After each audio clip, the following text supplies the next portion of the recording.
గత 3 రోజులుగా జరుగుతున్న ఈ పాదయాత్రకు నాయకత్వం వహించిన దోనపూడి శంకర్ గారు, మన పార్టీ జాతీయ కార్యవర్గ సభ్యురాలు కామ్రేడ్ అక్కినేని వనజ గారు, మన నగర పార్టీ కార్యదర్శి కోటేశ్వరరావు గారు, సహాయ కార్యదర్శి, మరి అదేవిధంగా మన చేతివృత్తులదారు సంఘం రాష్ట్ర నాయకులు రామానేలు గారు, పైడిరాజు గారు, పంచదారు దుర్గాంబ గారు,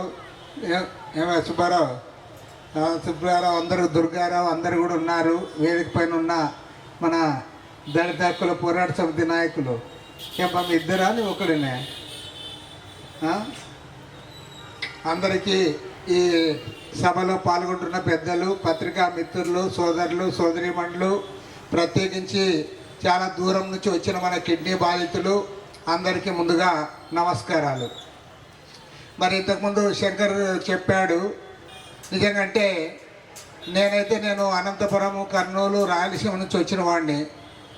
అక్కడ వాళ్ళంతా ఏమనుకుంటారంటే అంతా మనకే కష్టాలు ఉన్నాయి, మనకే సరిగా తాగునీళ్ళు లేవు, మనకు సాగునీళ్ళు లేవు, కరువు కాటకాలు ఉన్నాయి, వర్షాలు సరిగా లేవు, పంటలు సరిగా లేవు అని ఎప్పుడు మా దగ్గర ఏడుస్తూ ఉంటారు.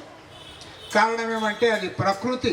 అక్కడ వర్షాలు తక్కువ, కాలువలు లేవు, పెద్ద పెద్ద నదులు లేవు, కాబట్టి మాకు బాధలు ఉన్నాయని వాళ్ళు అడగడంలో, వాళ్ళు బాధపడడంలో పెద్ద తప్పేం లేదు. కానీ ఇక్కడేం రోగమైంది అని నేను అడుగుతా ఉన్నా. కృష్ణానది మీరు ఇప్పుడు పోండి, ప్రకాశం బ్యారేజ్ దగ్గర పోయి నిలబడండి. నిలబడితే మొత్తం నీళ్ళన్నీ సముద్రంలోకి పోతూ ఉన్నాయి. మీరు ఒకసారి అట్లా పోండి, బాగా లైట్లు కూడా వేసి పెట్టినారు.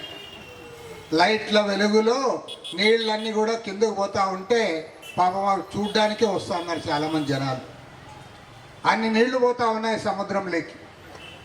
మరి ప్రకాశం బ్యారేజ్లో మీరు సంవత్సరం 365 దినాల్లో ఏ దినమన్నా పోండి, ఆడ నీళ్ళే ఉంటాయి.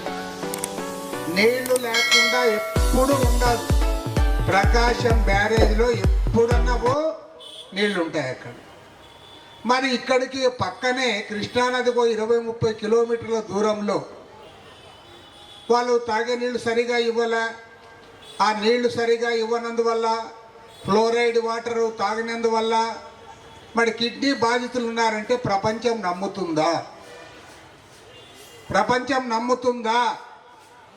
ఎన్టీఆర్ జిల్లాలో మీరు గ్రామాల్లో, తాండాల్లో, మన గిరిజన సోదరులు ఉండే ప్రాంతాల్లో మీరు తాగే నీళ్ళు ఇవ్వలే. మొన్న మన శంకర్ పాదయాత్ర రోజు రమ్మన్నాడు ప్రారంభానికి. నేను పాదయాత్ర కదా ప్రారంభిద్దామని పోయినాం. పాదయాత్ర చేసి ఒక 5-6 కిలోమీటర్లు కూడా రాలే. అది పక్కనే ఊర్లో, నిజంగా అంత చెప్పేవరకు నాకు కూడా తెలియదు.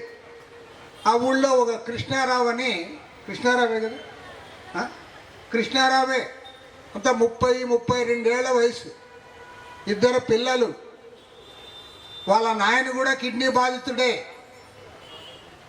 ఆయన చనిపోయాడు. ఆయన అతి చిన్న వయసు, 32 ఏళ్ళు, 2 చిన్న పిల్లలు.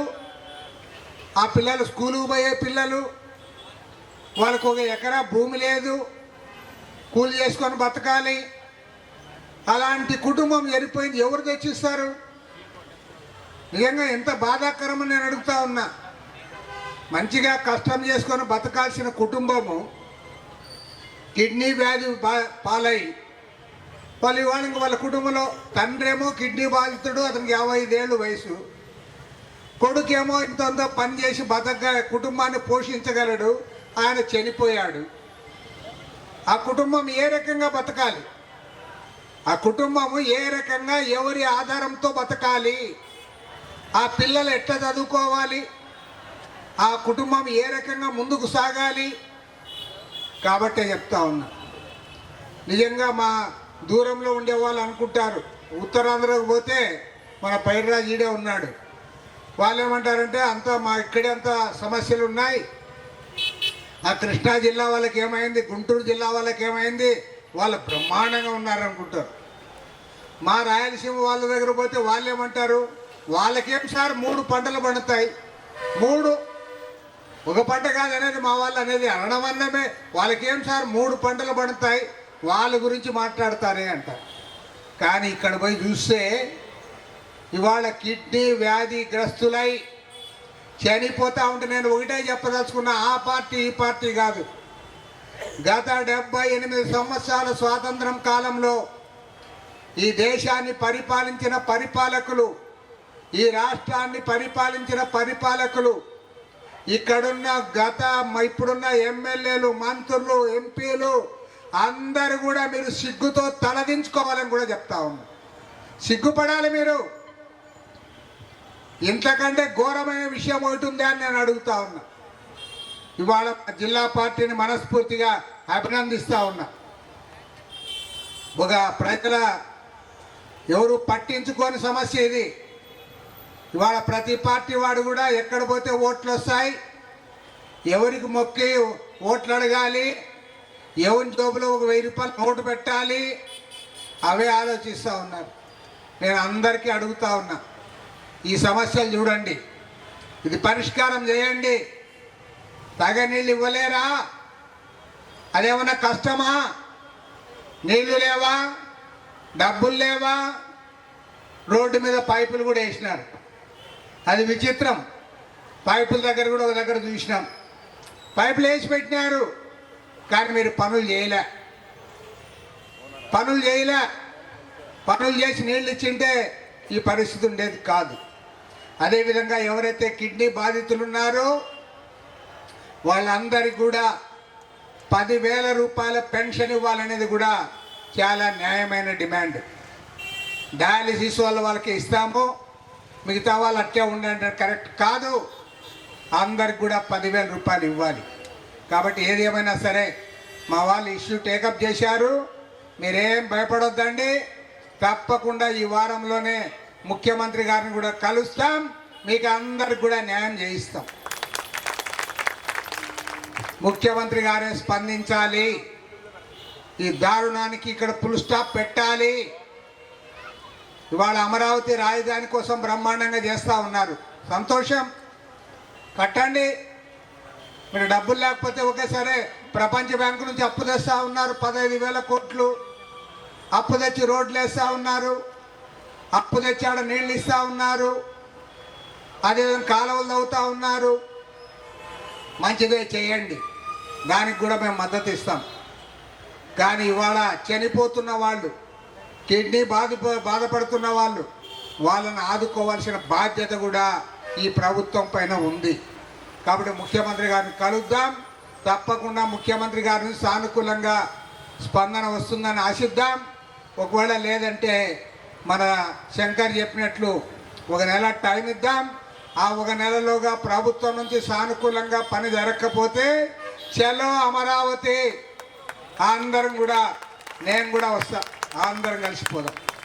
కాబట్టి ఏమంటే ఏది ఏమైనా ఈ ఒక ప్రాణాంతకమైన సమస్య ఇది.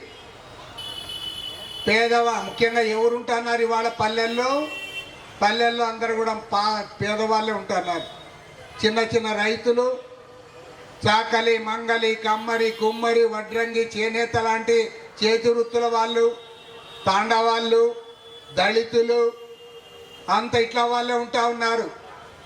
పెద్దవాళ్ళు ఎవరు ఉండరు. పెద్దవాళ్ళు ఎవరైనా పల్లెలో ఉన్నా వాళ్ళు ఈ నీళ్లు తాగరు. వాళ్ళకంతా కూడా అదే బిస్లరీ వాటర్ వస్తుంది. కాబట్టి ఏమంటే గ్రామాల్లో ఉండే ప్రజల్ని కాపాడాల్సిన బాధ్యత ఇవాళ ప్రభుత్వాలపైన ఉంది.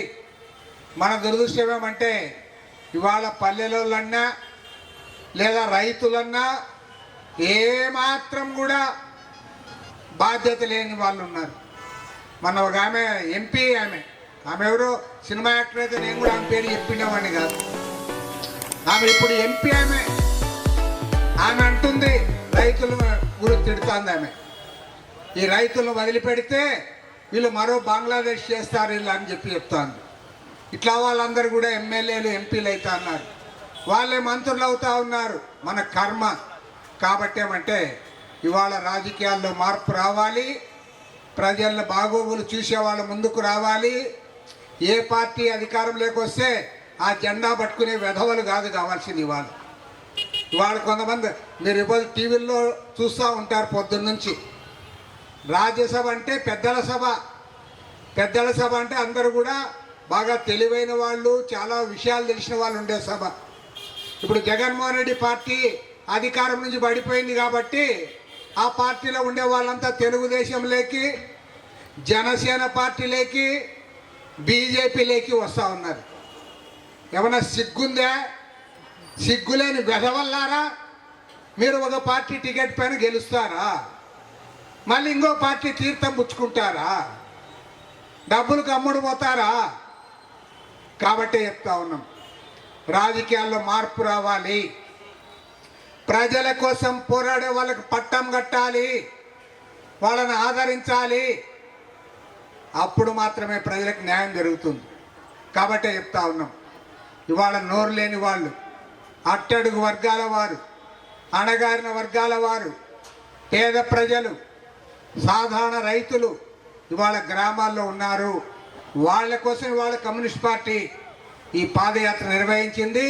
పాదయాత్రలో పాల్గొన్న ప్రతి ఒక్క కామ్రేడ్ని కూడా పేరు పేరున అభినందిస్తూ ఉన్నా. ఇప్పుడు వాళ్ళందరికీ కూడా అవి టవల్ తెమ్మని చెప్పా, తెచ్చారా? ఇంకా వస్తున్నాయనే చెప్తున్నాడు. ఇంకా కాబట్టి ఏమంటే వారందరినీ కూడా మనస్ఫూర్తిగా అభినందిస్తూ తప్పకుండా ముఖ్యమంత్రి గారి దృష్టికి అంశాలను తీసుకుపోతాం. ముఖ్యమంత్రి గారు కూడా సానుకూలంగా స్పందించాలని కోరుతాం. మీకు న్యాయం జరిగేంత వరకు అండగా ఉంటామని కూడా మనవి చేస్తూ సెలవు తీసుకుంటున్నాం.